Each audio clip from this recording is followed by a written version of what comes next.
also want you to be aware that your name will be displayed in the list of participants as well in the chat window. And any technical questions should be asked in the chat. We've seen from previous sessions like this that people use the opportunity to write about their companies and attempts on matchmaking. We would very much appreciate if we leave those messages for matchmaking sessions, which you can find on our event page. This is strictly about our call. Oh, sorry, back Afnan, please. Back a slide. Thank you. Yes, so we will have something called Slido where you can, the QR code you just saw, you can ask questions via that one, and then we will talk to them in the plenary later on. You might hear a Bluetooth disconnect on and off sound. This is a technical glitch we're working on trying to solve. It might be a bit disruptive. Please ignore it. It's some Bluetooth device connections that we're struggling with from our side. Now the next slide, please, Afnan. Thank you so much. So this is the QR code and the numbering that you will have to assign to enter this Q&A, and you can do it now, so you have it open throughout our introduction, and it will also be displayed later on in our presentation. Next slide, please. Yes, as I mentioned, this is the status of today's agenda. We have 22 funding organizations here today, and we have 42 participating in Joint Call 2025. That means that if you cannot allocate your funding organization today, they simply could not attend this Q&A. However, they are very much still involved, and you can find information about them on our website and our annexes. All right, next slide, please. Perfect, and next slide, please. Amazing. So this is what a project looks like in the Clean Energy Transition Partnership. On the left-hand side, you see an imaginary proposal for project 123, and it consists of partners from multiple countries. In this case, you have a coordinator from Spain, a partner from Sweden, South Korea, Latvia, and also a self-finance partner from France. Now, what's special here is that this is the central application that will go to us. However, in some cases, you also need to apply with a national application to the funding organization, which you are affiliated with. If this project at the later stages is successful, every contracting, reporting, and payment will be done directly by the funding organization which you adhere to. So we are a kind of centralized administration forum for these type of applications. And yeah, self-financed partners obviously don't need to have any funding organization to join. All right, next slide, please.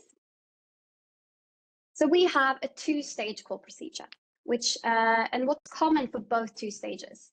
Now that we're going into the first one, I thought you will hear more about it later, but what's common for the two first stages is that you will first submit a pre-proposal and then invite it to a full proposal. And eligibility checks will be done in both stages. That's checks on transnational requirements, call module requirements, and national and regional requirements by the funding organizations participating. The proposals will also be evaluated according to our evaluation criteria, and everything that gets a ranking at below 3 for each score or below 10 of the total score is not through to the next round or will not receive funding in the later stage. And that this will also be calculated into a ranking list per core module, and then that will be the defining moment for what will be selected according to the available funding that we have. All right, next slide. So what's also common is that you have to submit and you have to choose one core module per proposal. So you cannot submit at multiple core modules in the system. You have to select one. The coordinator is also responsible to invite the project consortium partners through the submission platform. However, it's also important to mention that the partner then is responsible to fill in their information as soon as they receive that invitation to the platform. And then you also are required to have a PIC code or an ACE code, and that's needed for all organizations. All right, next one, please. We are now currently beginning our pre-proposal stage. In about 1 month, there is the submission deadline. And there then we need a 10-page project description, which we call a pre-proposal, a light version of your project. We have mandatory templates available on our submission platform, and there we also have a guide on how to navigate that platform. And what's also required is we need your consortium partners' organization data, your team member info, and your partner budget. This also includes the self-finance partners' budget. All right, next page, please. And if you are successful with your pre-proposal, then it reaches through evaluation and gets the sufficient scoring, you will then be invited to submit a full proposal. And that will be submitted with the deadline in the 12th of March. It's a 30-page project description where you get to go more in depth about your project, and it may not differ substantially from the pre-proposal. It's very important that you kind of still have the main descriptions there. Some small changes might be allowed, and it's additional sub-criteria compared to proposals. These are all included in the mandatory template, which you will also find. There you can see more details of what is required in a full proposal. Any major changes or changes in itself must be confirmed by involved project partners and relevant funding partners or organizations. I will not go into depth about these things because you can read them on the page in the call text at the section 4521. There you can see every change that's allowed in between stages of a pre-proposal and a full proposal. All right, next slide, please. Now, what's also happening parallel to the evaluation process is the eligibility checks. Now, I will go a bit into depth about what we look at when we deem you eligible or not. We have three major topics that we check you on, and it's the transnational requirements from central side. We have core module requirements. Now, since it's a month to deadline, we assume that many of you already know which core module you would like to apply under. Again, if you are still exploring this, please check out our website. There you can read extensive information about the core modules. They will be the one who also check that you meet their requirements at the later stage. And there we also have one of the most important ones, maybe the most important ones, national and regional requirements and guidelines. We can never emphasize enough that you really need to read the national and regional requirements and the documents that the partners provide on our platform, because there are obviously some restrictions and obligations that you need to fulfill to participate. All right, next page. So again, the overall requirements for a project is that it needs to be submitted through a portal. You need to have the correct amount of consortium partners. You have to have a project duration, budget, funding, a concrete funding request, and you also need to. Oh, okay, sorry. Yeah, and you also need to have affiliated correctly or TRL. Technology readiness levels. Now, a bit more, next slide, please. A bit more concretely about our transnational requirements, which the Call Management is responsible for, are the following. It must be written in English, and of course, it must be submitted within the deadline through our system, and it must consist of at least 3 beneficiary partners, and that includes one coordinator that adheres to not only the national regional requirements, but also come from 3 different countries. And everyone obviously needs to participate in that core module of the funding partners that you are affiliated with. And of these 3 beneficiary partners from the 3 different countries, 2 of those countries must be an EU member state or Horizon Europe affiliated associated country. So for example, Norway, that would be, since we are not a part of the EU. So that's kind of the general rule. The point is building a consortia that's transnational, and the minimum there is therefore 3 partners, 3 different countries, 2 of those EU member states or Horizon Europe affiliated. Next slide, please. All right, we continue. So the total effort of one project consortia partner can be maximum 60%. That's because we want to ensure equal distribution of efforts. And that also includes the country. It's maximally 75% of the total project effort from one country. It must end in 36 months from start of the project. And it also must include a work package called reporting and knowledge community in their work plan. Again, you can read more about this in our call text. Next, please. And now I think that was it. Apparently, we have run through the PowerPoint, which is great. And feel free to ask any questions via Slido. I will also ask my colleague Marie on stage here. That would be great. Perfect. So as our technical employees are waiting to get the Slido on the screen, please, yeah, there we go. All right, so no worries, there we go. All right, is it possible to add a partner between step 1 and step 2? Maria, do you want to answer that one while I just check my... Yep, I will do.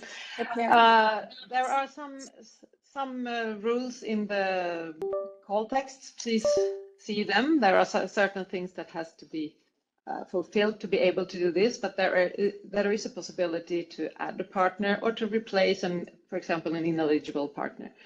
But please see the call text for the exact provisions for this. Thank you, Maria. I will maybe copy paste that information in the chat as well. Do we need to supply one application for the CET partnership and one for the national agency, or is it the same? So usually one application through us works. However, some national and regional funding organizations may require a local submission from your side to them as well. I know this is, for example, the case for the Netherlands. They require also a submission there, but usually if it's not written in the national annexes, then one submission is fine, and that will be through us.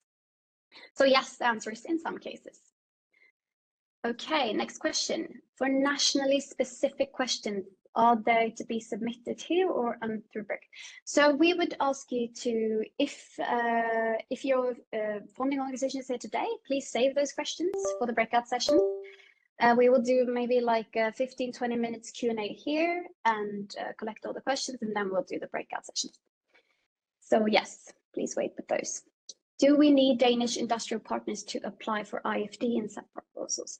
So again, we have IFD here today with us, so please ask that question directly to our co-worker from there. All right, for nationally specific questions, are they to be, oh yes, that was the same one. And maybe we can go over to the next. How can we get a PIC or a NAC code? How much time does this take to get it after application? It's quite, I know Maria has been in many of those processes. I think it's quite quick. Would you like to supplement, Maria? Yeah, the NASA code is something you choose depending on in which area your organization is, and there's a list. So please see the submission guide. I put the link to the submission guide, and there you get the link to the where to find it. It's also found in the form. The PIC number is an EU number for organizations involved in EU projects, and that one you declare, and then you get it very quickly. I think the same day. Then you have to verify it later on to be able to join a project. But to get it, it's quickly done. So it should be, but it must be in the form. So please check the form directly now.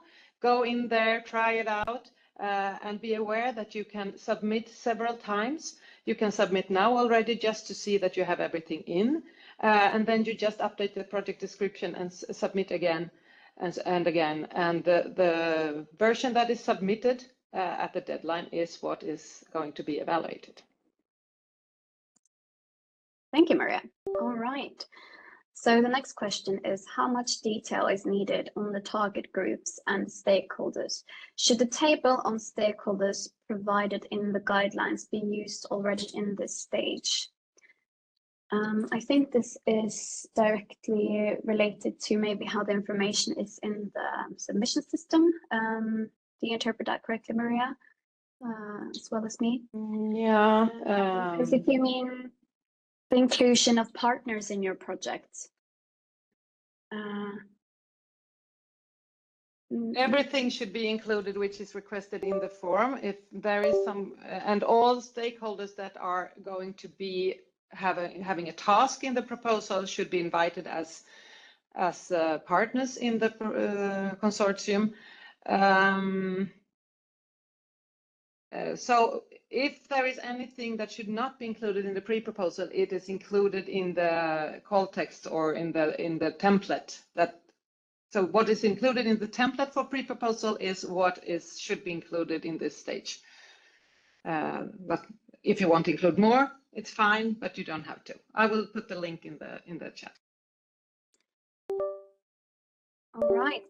So the next question is a bit about our comparative statistics, I would say. So a project funded in the CETPart calls 2003, 2024, 2023. On average, what was the number of partners, number of countries, and amount of funding? So I don't have the particular statistics of how many partners that was included in 2024, 2023, and nor the number of countries. However, it was a lot. But the amount of funding, I would say that we have on our website some information about. You can simply click on CETPartnership, go to past calls, and there you can see what was allocated in the common pot.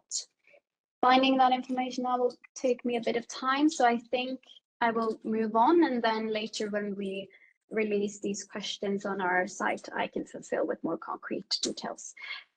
Okay, next question, please. We are coordinator of the project from Turkey about in Call Management 2. What is the total budget for the Turkish partner?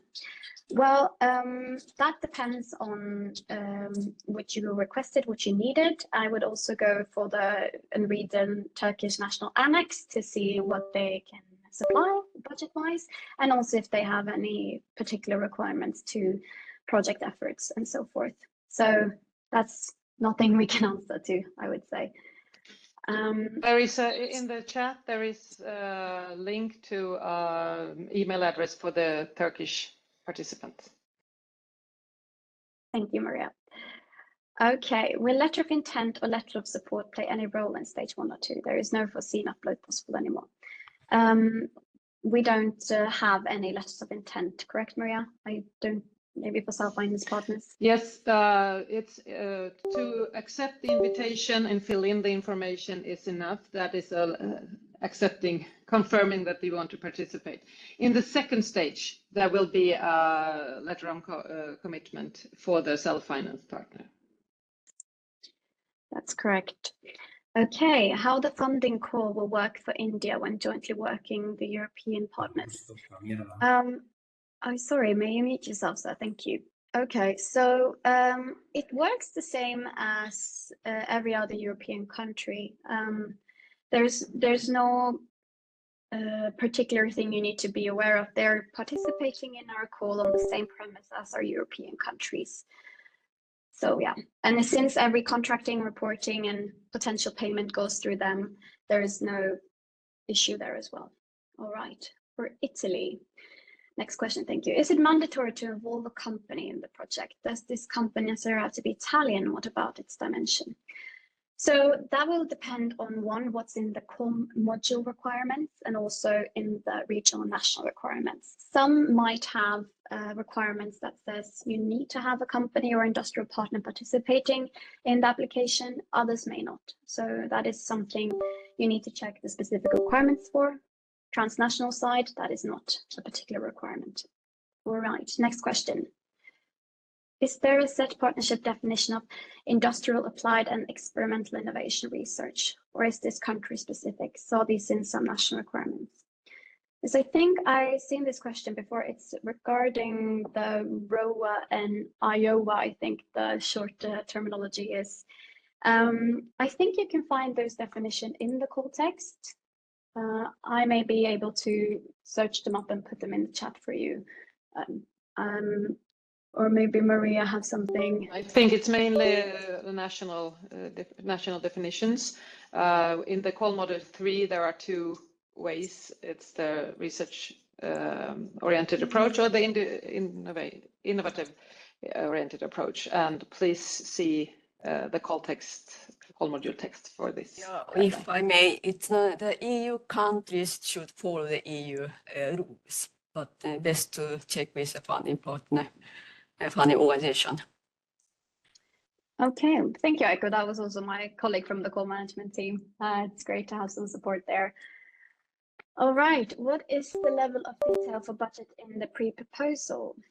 This information you can also find in our guide and also in not only the, let's see if Maybe I find can it add as well. something here. Yeah. Please include a budget for everyone or organizations that are involved, and it should be as correct as possible because it's evaluated as such. And there are only minor changes can be done to the second stage without having a confirmation from the partners and the funding organizations. So please include as detailed budget as possible, and all organizations must have a budget. Thank you, Mira. And also I'm popping a PDF in the guide, which you will find in our submission platform. Here you can see how and what information you will fill in the platform as well. All right, Germany's funding is still noted as to be determined. Are there any updates on this national requirements? I think you are the one receiving those, Maria. I asked last week, and they still have not been able to get a confirmation about the amount of. They will join the call, but the amount is still unsure. So please contact the funding organization in question later on if you need the exact amount. I think it's maybe not a problem as long as you follow if there are restrictions about the project size in the requirements. But there will be a budget, but the size is not decided yet. Thank you, Maria. All right. Does the PI need to be a permanent faculty member, or can it also be a postdoctoral researcher in the university context? I think from our side, it's most beneficial if it is a PI who is permanent and most likely will not be changed a lot. I don't think we have any restrictions on the degree or position of that PI as long as they are affiliated correctly with the project. Again, Maria, would you like to? You work a lot with these submissions day to day. There may be constrictions for different funding organizations, so please read carefully that and see if that is something for you. But the general context, there we don't have any restrictions regarding this. Correct. All right. Could the organization from Georgia be included in the call as a partner, or what are the prerequisites for participation? So Georgia is not, from my recollection, participating in this call, and they will therefore have to be a self-financed partner. And that means going in with your own budget. Maybe in the future, Georgia will participate. That's something we cannot comment on at this stage, but for now, that partner would be self-financed. All right, next question. We're not sure which call module to apply for, as our topic is relevant for 2 call modules. We cannot find enough information for call module 9 to decide. Well, here I would like to advise you to reach out to the TRIs responsible for call modules. And in this call module 9, it would be TRI 7, for example. So you just write in, I can find the email, and write in the TRI's email for those call module, and maybe ask a bit to the contact person, would this fit you? Would this fit another one? They know their topics the best. All right, next question. We want to participate in a proposal for call module 2, and are there only Austrian partners? And are the only Austrian partner, right? Is this eligible, or are more than one Austrian partner necessary? If you're the only Austrian partner, that is completely fine. Is this eligible, or are more than one Austrian partner necessary? I mean, you need to have 2 additional partners then to have the 3 partner criteria fulfilled from transnational side. So that needs to be 2 partners from another EU country or Horizon Europe affiliated country to have one consortia that's whole, including all the transnational requirements previously mentioned. All right. It depends what the funding organization have. There are some funding organization requiring, for example, industry partner. Then it should be 2, maybe. Oh yes, So it in that depends. case. Yeah. Yeah. It depends what the funding organization has requirement. Yeah, that's correct. If, for example, industrial participation is required from Austrian side, then that would be an additional Austrian partner. But please check with your funding organization or ask questions in the breakout sessions today. Does having a member country in the widening network increase the likelihood of securing that funding? No, it does not. It doesn't have anything to say, I would say. Everyone is here on equal footing, and the only likelihood of having seed funding is where you are placed in ranking list and selection list. Yes. Sorry, it's muted. I'm so sorry. Okay, where can we find PIC number of non-European project partners? That's a good question. I can.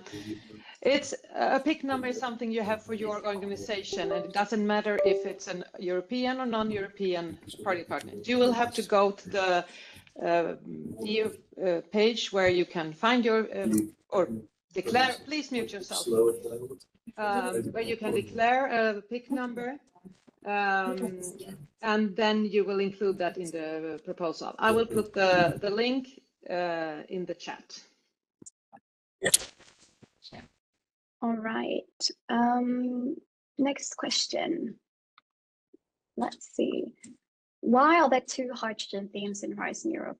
There is a dedicated module within CETPartnership, as well as a separate clean hydrogen partnership call.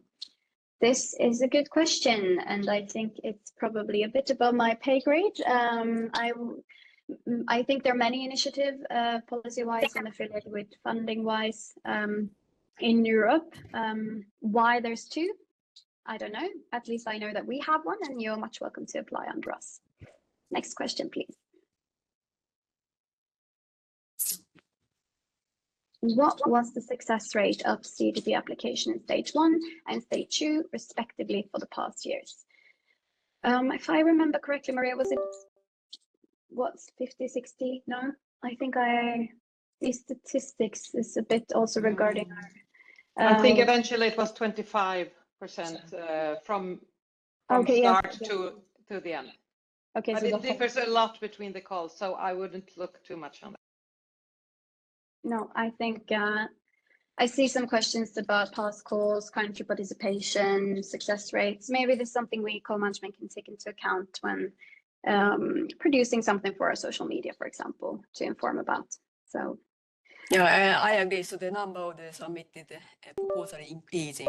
So I agree with my colleagues. Don't look at so much. Yeah. Thank you, Aiko. Is there currently a list of CETP coordinators available so that we can contact them to explore possible innovations and collaborations? No, we don't have such a list, but we do have something called the matchmaking platform, which many of you might be aware of. And here you can reach out to different, I guess, stakeholders looking for partners. I will share the link in the chat, and I would also share a link to the EEN office, Enterprise Europe Network, which we have a contact person for, where you can also maybe find partners. Okay, Maria will do it. Thank you, Maria. So that is how you can maybe explore possible collaborations and finding people. But central side, we don't have such a list. All right, next question. Is it possible that one partner has higher budget than the coordinator due to specific conditions, limitations of funding agency, or is it a shortcoming? So if the project could have higher budgets, I would say it's doable, but it has to be explained in the proposal why this is the case, because otherwise it might be seen as something strange. But there are cases where a technical solution needs a lot of budget. So it is possible. Yeah, I haven't met one of those situations, but I guess it's possible, yeah. How can the TRL be evaluated in more systematic projects with socioeconomic impact? I think this is something when we have core module requirements, we have our thematic experts going in and evaluating this. So I'm not able to comment on concretely how they evaluate that. That will probably depend on TRL level required, core module, and so forth. And it's different in some of the call modules. The TRL is not requested, so it may be that if this is for that call module, it may be less of importance. All right. I think for the sake of time, I think we will do some more questions and then actually break out to the national sessions. So I think we'll do 3 more of these. And then please know that all the questions you ask here will be answered at a later stage, but then written and then published later. And you'll also get the recording afterwards. So let's see what the next question is. Can an associated partner be from Greece, which is not listed as a participating country? So that would be, again, a self-financed partner in this case. Yes, so we can comment also that they have been involved in earlier calls, but this call they could not participate. But hopefully in the future, Greece will again participate in the call as a funding organization. Yes. All right, next one. Would it be possible for the other partners to reach a demonstrator TRL higher than 5, for example, TRL 6 or 7? I think I would maybe contact the TRI affiliated with your core module you're applying for to ask what's possible there and what they deem feasible. This will again depend on your topic, I would say. All right, next question. Do associated self-finance industrial need owners need to join the submission platform in pre-proposal stage?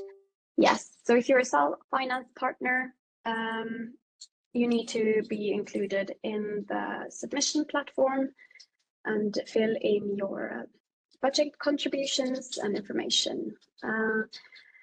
So if you write associated / self-finance / industrial need owners, yes, if you're a partner who will planning on contributing to the project, you should be included. All right, next question. Can an institution participate if they are already receiving funding from previous calls? I don't think we have any requirements against that, Maria. There might be national regional requirements that you need to check out if they are reluctant to, I guess, refinance a project they already have in their bank. That might be one case, but from central side, we don't have any recommendations. I mean, and normally an institution has, depending on the size, of course, but there can be several applicants from the same institution in different proposals. So normally that is not a problem, but please check the national requirement, as Ragnhild said. Let's do these 2 more and then we will leave the floor to our funding partner. So the last 2, where can we find the evaluation criteria for CETPartnership? You can find it in our call text. I will maybe write the link here. There we go. And there was that. Evaluation, let's see what. Chapter 4, thank you, Maria. That was what I was searching for. All right, next question. For one applying for 2 proposals in 2 different calls, would the maximum budget set by the national max budget per project, or it would be 50 each? I mean, a new case for me.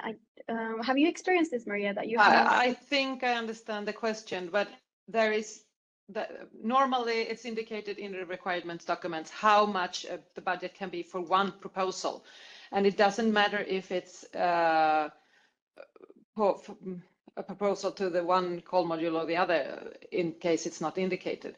So if you mean that the same person is involved in with the same organization in 2 proposals, it would probably be seen as 2 proposals, but there may be restrictions in the national requirements for having several proposals in the call. So please check with the contact points or in the requirements document if there are any such restrictions. But for the general call, it's no limitations for the budget if there are different proposals to different topics. All right, the next page. I will do the last question now. On the CET partnership website, past calls, there is no statistics about submissions or a successful proposal, like is the case for HA, where we can find this information. So I think the last list we have from Fund and Project was from 2022. That's because we got a new communication team this year. So we are currently working on developing our websites, but also then how we communicate those statistics and receiving that information so it's presented correctly. So hence that's why we at this stage have very little statistics available, and something we're definitely working on. Yes, and I think now I would very much like us to move forward with the session into breakout sessions. As you maybe have heard throughout this Q&A, a lot of this has to do with national and regional requirements, which maybe limit our ability to respond on a general level. So we would very much like to welcome a breakout session where we will divide into room. Afnan, if you do the next slide, you will see the room affiliated. So this is the funding partner countries that we have here today. They are sorted by country in case, but I guess in Spain we have 3 different who will have their own room today because there are many funding partners from Spain. So EI will have one, Södercam will have one, and STDI will have one. We also said Ireland and Denmark share a room, so please note that in that case you will have 2 funding organizations presenting.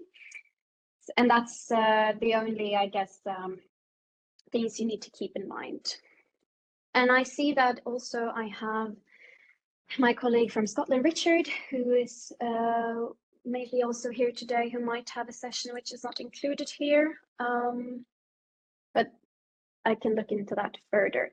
Afna, would you mind breaking into rooms and then people can affiliate themselves to the different rooms? The breakout sessions will unfortunately not be recorded because we don't have enough human resources to be in the individual rooms. However, I've reached us at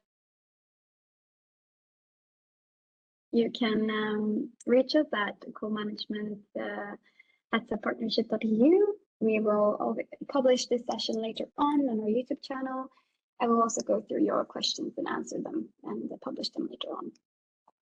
So if you have questions you didn't get to ask, if you have more questions coming on later, please check out the contact person in the national annexes for your regional national funding organization, or again contact us or the TRI is affiliated with your core module, and we will try our best to answer you. We know CET partnership is very complex with many actors, so it's many contact points for us. Yes, I think I might also actually, Afnan, I have one last slide, which is the contact points, maybe as people come in and yeah, there we go. So thank you for joining today, and I wish you a very pleasant day. Thank you so much, Marianne, for your kind words. It's always some technical hitches, but thank you for joining, to all the funding partners, taking the time here today, and of course, US applicants, potential applicants. One question, please. Which YouTube channel is this that we can find this recording of today? So it will be published on our YouTube channel. I will get the link for you in the chat. If you don't leave, I will send it in the chat right away. There we go. And we will also be able to publish the link in the event afterwards as well. So you can find, but here is the, let's see, YouTube link, your channel.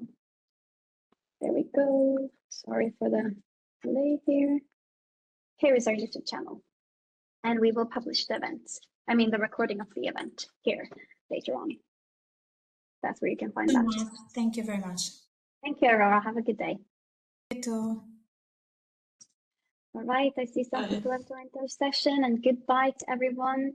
Thank you for taking the time to join us today, either as a funding organization representative or as a potential applicant. We will publish the recording of this, including the answers later on. Please follow our channel and contact the persons you can see on our slide here for any further questions. Okay, thank you. Thank you. Thank you so much. Thank you, everyone. Thank you. Bye. Thank you. Bye-bye. We wish you a pleasant day. Thank you so much for joining us. Thank you. Thanks, Bye-bye. Mark. Maria also shared our email in the chat, so reach out if you have further questions and we will do our best to answer you. Thank you for joining.